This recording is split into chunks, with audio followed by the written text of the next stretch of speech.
అందరికీ నమస్కారం. ఈ హెయిర్ స్టైల్ కొంచెం కష్టం కానీ చాలా బాగుంటుంది. ఫస్ట్ మిడిల్ పార్టీషన్ తీసుకొని మనం వీడియోలో చూపిస్తున్నట్టుగా గ్యాప్ ఇస్తూ రబ్బర్ బ్యాండ్ పెట్టుకోవాలి. నేను ఇక్కడ కలర్ రబ్బర్ బ్యాండ్స్ తీసుకున్నాను నా డ్రెస్కి మ్యాచింగ్ అయ్యేట్టు. మీరు బ్లాక్ రబ్బర్ బ్యాండ్స్ కూడా తీసుకోవచ్చు. గ్యాప్ ఇచ్చుకుంటూ మనం రబ్బర్ బ్యాండ్స్ పెట్టుకోవాలి.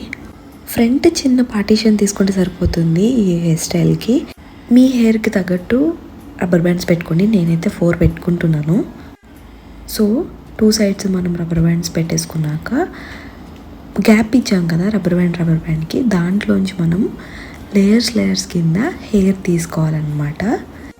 ఒక్కసారి మీరు గమనిస్తే మీకు అర్థమైపోతుంది హెయిర్ స్టైల్. అంత కష్టమేం కాదు, చాలా సింపుల్. ఫైనల్గా అయితే ఇలా వస్తుందన్నమాట లేయర్స్ కింద. ఒకసారి దువ్వుకొని మనము స్లైడ్ పిన్ పెట్టేసుకోవడమే. సేమ్ ఇలానే అటు సైడ్ కూడా వేసేసుకోవడమే. మీరు కూడా ట్రై చేసి